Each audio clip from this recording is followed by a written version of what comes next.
Journal, bien sûr, sur Télé 50.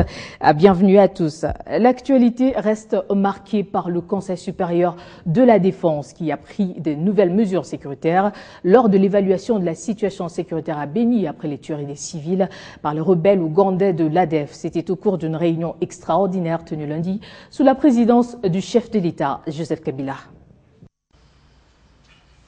Après sa visite dans la province orientale et à Béni, au Nord Kivu, le président de la République, chef de l'État, commandant suprême des forces armées de la République démocratique du Congo, son Excellence M. Joseph Kabila Kabange a convoqué ce lundi 3 novembre 2014 à 10 h une réunion extraordinaire du Conseil supérieur de la défense. Le Conseil a noté, quoique la situation sécuritaire dans le reste du pays soit relativement calme, que le territoire de Béni et les localités voisines connaissent une répétition inadmissible d'actes criminels sous forme de terrorisme dirigés contre la population civile innocente. Après débat et délibération, le Conseil félicite des éléments des forces armées de la République démocratique du Congo et de la police nationale congolaise pour les actions menées et les sacrifices endurés dans le cadre des opérations de pacification du pays et les encourage à les poursuivre avec plus de détermination. Le Conseil a pris un train de mesures et d'autres seront prises à court, moyen et long terme pour mettre fin dans les meilleurs délais à cette criminalité dans le territoire de Béni. Les auteurs de ces actes et leurs complices devront être traduits devant la justice. Le président du Conseil a instruit le gouvernement de donner les moyens nécessaires aux forces armées, à la police nationale et aux autres services de sécurité. Il a également demandé le renforcement des unités des forces armées et de la police nationale en vue de faire face à cette nouvelle forme de criminalité. L'accroissement d'aide humanitaire en faveur des populations victimes et des déplacés. Le Conseil invite toute la population du Nord Kivu, ainsi que le reste de la population congolaise, à ne pas céder aux manipulations, intoxications et à la propagande de l'ennemi. En outre, le Conseil met en garde quiconque aura l'idée pernicieuse de créer toute forme de milice susceptible de créer la confusion, de gêner les actions des services de l'État.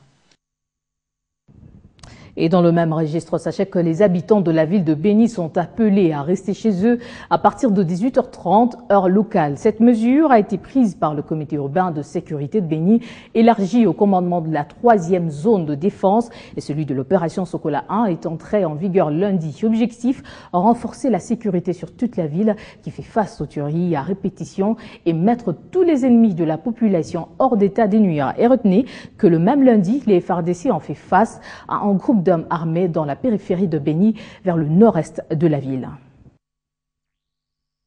Béni, ville fantôme, c'est lundi soir. Déjà vers 18 h, toutes les activités cessent. Pas de circulation ni pour les engins motorisés, ni des piétons. Tout le monde est heureux à son domicile jusqu'à 6 h du matin. Seuls les éléments de défense et de sécurité patrouillent la ville. Le couvre-feu décrété par les autorités locales est donc respecté à la lettre par les habitants de Béni, qui exige à l'unanimité la restauration de la paix dans la zone en proie aux tueries à répétition. Le maire de Béni, Nyoni Bonakan Masumbuko, met en garde tous les tireurs de ficelles dans la situation sécuritaire actuelle à Béni et promet la colère des services de défense et de sécurité. Par ailleurs, les FARDC ont intercepté ce même lundi dans l'après-midi un groupe d'hommes armés identifiés aux ADF Nalou à Mayangos, près du parc national de Virunga. Après les affrontements, l'armée a réussi à libérer une femme qui venait d'être kidnappée un peu plus tôt par ces rebelles, indiquent des sources militaires anonymes ici à Béni. Dans le même rayon, un tract a été ramassé écrit en stylo rouge, dont le signataire s'identifie comme un colonel Moudjahidi. Dans ce document qui a été présenté à l'autorité urbaine, le signataire exige la libération de Birocho, cet officier supérieur de la FARDC, inculpé dans le dossier de l'assassinat du général Mamadou Ndala. Le procès en cours en ville de Béni. Marcel Bendelo, Béni, Radio Télé 50. Plus de 120 morts ont perdu la vie lors des tueries de Béni. C'en est trop, c'est ce qu'estiment les députés nationaux élus de cette partie du pays qui ont rencontré ce mardi le ministre de l'Intérieur. Préoccupés par cette situation, les élus du Grand Nord ont fait part au gouvernement de leurs inquiétudes et souhaitent que des mesures sécuritaires importantes soient prises afin d'éviter ce genre de drame. Cette salle connaît tous les problèmes sécuritaires du pays, puisque c'est ici que le ministre en charge de la sécurité tient les réunions, du moins la plupart d'entre elles. Mais le plus tôt possible, parce que nous devons...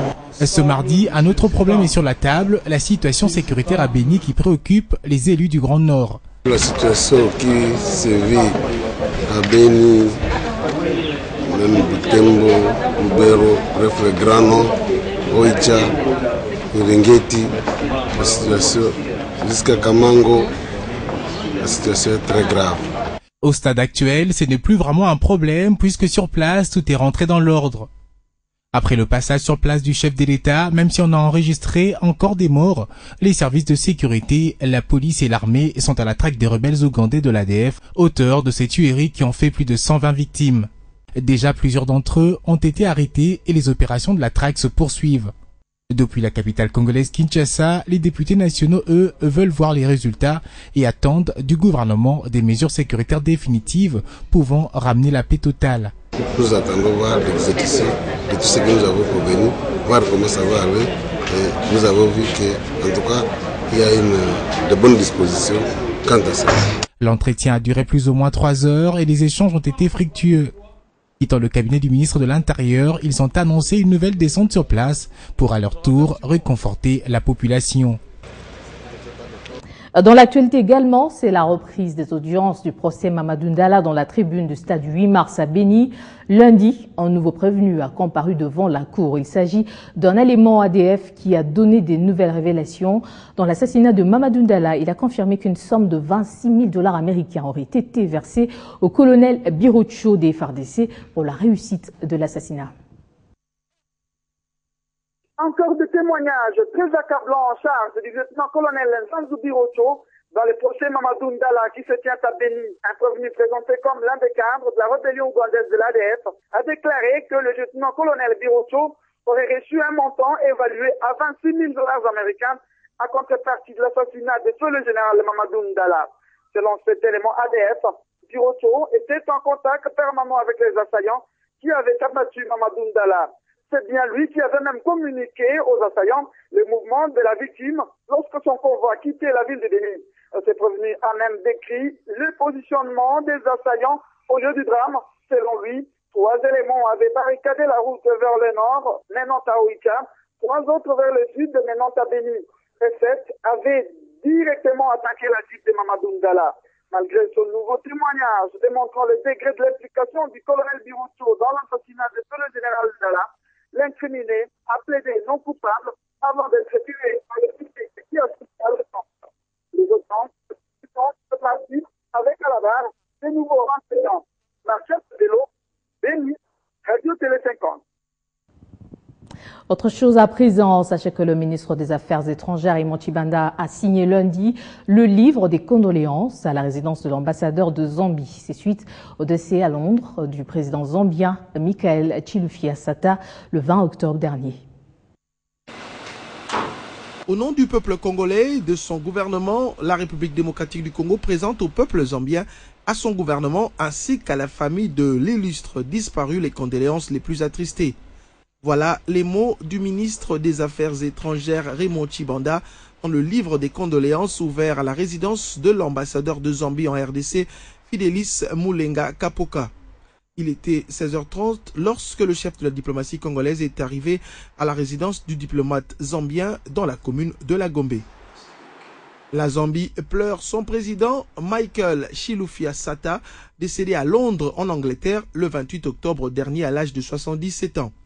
Né le 6 juillet 1937, il a été élu le 20 septembre 2011. Il quitte la terre des hommes après 3 ans passés au pouvoir.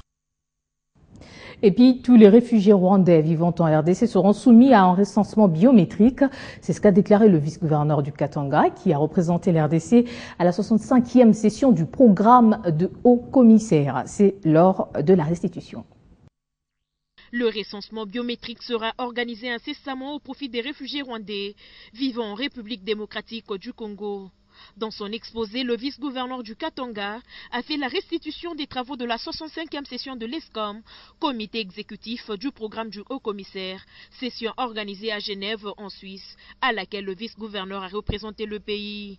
Il a invité à travers les médias les concernés au recensement et les autorités locales à faciliter cette sensibilisation. La République démocratique du Congo est membre des Nations Unies et a adhéré à la Convention de Genève de 1951 qui régit le statut des réfugiés dans le monde. C'est dans ce cadre que j'ai eu l'honneur de représenter notre pays à la 65e session du comité exécutif du programme du Haut-Commissaire des Nations Unies pour les réfugiés ESCOM, tenu à Genève en Suisse du 29 septembre au 3 octobre 2014, dont le thème portait sur le renforcement de la coopération internationale, la solidarité, les capacités locales et l'action humanitaire en Afrique. Par ma voix, la République démocratique du Congo a présenté brièvement la situation générale des réfugiés et des déplacés internes sur le territoire national et les efforts qu'entreprend le gouvernement avec le concours des acteurs humanitaires dans ce domaine.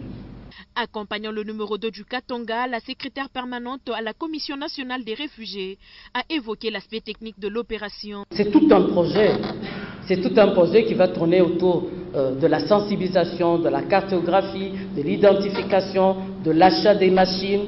Peu après ces deux exposés, il s'en est suivi le jeu de questions-réponses. Les deux orateurs ont fixé l'opinion sur le sujet du jour à travers les questions des journalistes. Parlons agriculture avec l'engagement de l'RDC dans la lutte pour l'autosuffisance alimentaire. L'une des pistes pour y arriver est le grand projet de Daipen lancé il y a peu. À ce jour, les poulets à chair sont déjà disponibles pour la consommation. Lundi, c'est l'envoyé des Pays-Bas et le commissaire de l'Union européenne qui ont visité les installations afin d'étudier d'autres possibilités d'investir dans ce secteur en RDC. Explication du ministre de l'Agriculture. Nous venons de faire le tour de la ferme. La ferme n'est que autour de 30 à 40% des activités telles qu'elles sont prévues. C'est la grande satisfaction. Vous avez été témoin avec vos yeux et tous vos appareils que la ferme est en train d'évoluer. Depuis longtemps, vous avez été dans cette ferme de poulets de chair. Vous avez été témoin du début jusqu'au jour où nous avons grillé le premier poulet. Et maintenant, vous avez vu que la ferme de pondeuses évolue très bien. Les pondeuses d'ici mi-décembre seront transférées dans la ferme que vous venez de visiter où elles vont pondre les œufs. Et il est sûr qu'au mois de janvier, nous aurons les œufs made in Daipen. Vous venez de voir également la ferme a une difficulté de vendre les poulets vifs. C'est que les Quinois, en particulier, ne savent pas égorger une poule vive. Et nous venons de visiter l'abattoir moderne qui avance très bien. Nous l'avons encore visité la fois passée, mais elle est maintenant à un stade très avancé. Nous avons donc un projet gouvernemental à 100% du gouvernement, mais avec un partenariat, un contrat de gestion avec LR Group qui est en train de réussir et qui est en train de faire ses pas. Parlons à présent éducation avec la réhabilitation de l'école primaire Ngiringiri 2 et 3 dans la commune qui porte le même nom. Un établissement scolaire refait de fond en comble et équipé grâce à l'ESBEL Alliance sino-congolaise que dirige la députée nationale Jolie Kenda et l'ambassade de Chine en RDC. Un geste salué par le ministère de l'EPSP et pour lequel c'est un véritable coup d'épaule. Mais surtout ces élèves qui, plusieurs objets scolaires ont été également remis. Faire de l'éducation dans la ville de Kinshasa une priorité, c'est le leitmotiv que partage la députée nationale Jolie Kenda, élue de la Lukunga. C'est dans ce cadre qu'elle s'est impliquée avec la communauté chinoise de Kinshasa et l'ambassade de la Chine en RDC dans la réhabilitation de bâtiments du complexe scolaire EP3 et 4 Ngiringiri, une école comptée parmi les fruits de la coopération sino-congolaise. Elle est élue de Lukunga, mais elle est députée nationale pour toute la population congolaise. Aux autres qui peuvent penser aussi à emboîter les pas, on les attend. L'ambassadeur de la Chine en RDC s'est félicité de la coopération entre son pays et Kinshasa avant de rappeler l'apport de la Chine dans le domaine de l'éducation en RDC. Nous sommes très contents de constater que sous le leadership du président Joseph Kabila, la République démocratique du Congo consacre énormément ses moyens et efforts à l'éducation. Nous souhaitons que la RDC remporte de plus grands succès dans le domaine éducatif.